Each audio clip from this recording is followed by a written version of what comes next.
इस डॉक्यूमेंट्री में हम अनकवर करेंगे the untold stories of adaptation.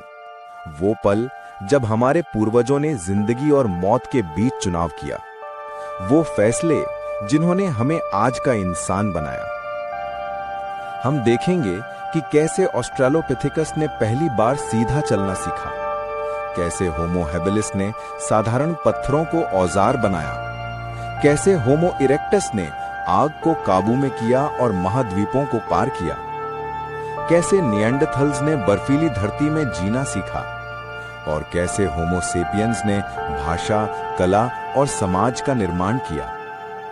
यह सिर्फ जीव विज्ञान की कहानी नहीं है, यह है सर्वाइवल, स्ट्रगल और इनोवेशन की कहानी। तो चलिए शुरुआत करते हैं उस प्राणी से जो हमें इंसान बनने की दिशा में पहला कदम उठाने वाला था। करीब 40 लाख साल पहले अफ्रीका की धरती पर एक छोटी कदकाठी वाला प्राणी रहता था। उसका नाम था ऑस्ट्रेलोपिथेकस एफरेंसिस। शायद आपने लूसी का नाम सुना होगा। यही इस प्रजाति की सबसे मशहूर खोज है। लूसी और उसके जैसे ऑस्ट्रेलोपिथेकस न तो पूरी तरह बंदर थे, न पूरी तरह इंसान। उनके हाथ अब भी लंबे थे ताकि पेड़ों पर चढ़ सके, लेकिन उनकी टांगे और कूल्हे इस तरह बदल गए थे कि वो सीधा चल सके। और यहीं से शुरू हुई ह्यूमन अडैप्टेशन की सबसे पहली क्रांति, बाइपेडलिज्म, यानी दो पैरों पर चलना।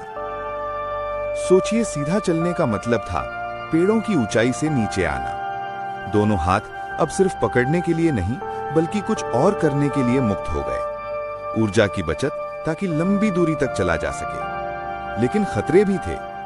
सीधा चलने वाले ये छोटे प्राणी अक्सर बड़े शिकारी जैसे शेर और तेंदुए का आसान शिकार बन जाते। खुले मैदानों में कोई पेड़ नहीं तो छुपने की जगह भी नहीं। तो उन्होंने सीखा समूह में रहना, एक साथ मिलकर शिकारियों पर नजर रखना, बच्चों को सुरक्षित रखना, यानी इंसान की पहली सोशल एडेप्टेशन। लूसी और उसके साथी शायद कभी नहीं जानते थे कि उनके छोटे छोटे कदम एक दिन सभ्यता तक पहुंचेंगे, लेकिन उन्होंने हमें पहला तोहफा दिया, दो पैरों पर चलने की आजादी। करीब 25 लाख साल पहले अफ्रीका की धरती पर एक नई प्रजाति उभरी। उनका नाम था होमो हैबिलिस, जिसका अर्थ है द हैंडीमैन, यानी औजार बनाने वाला इंसान। ऑस्ट्रेलोपिथेकस से अलग होमो हैबिलिस का मस्तिष्क ज्यादा बड़ा था, लगभग 600 से 700 क्यूबिक सेंटीमीटर्स, जो पहले से 30% अधिक था। और इस अतिरिक्त दिमाग ने उन्हें कुछ ऐसा करने की क्षमता दी जिसने इंसानी इतिहास की दिशा हमेशा के लिए बदल दी।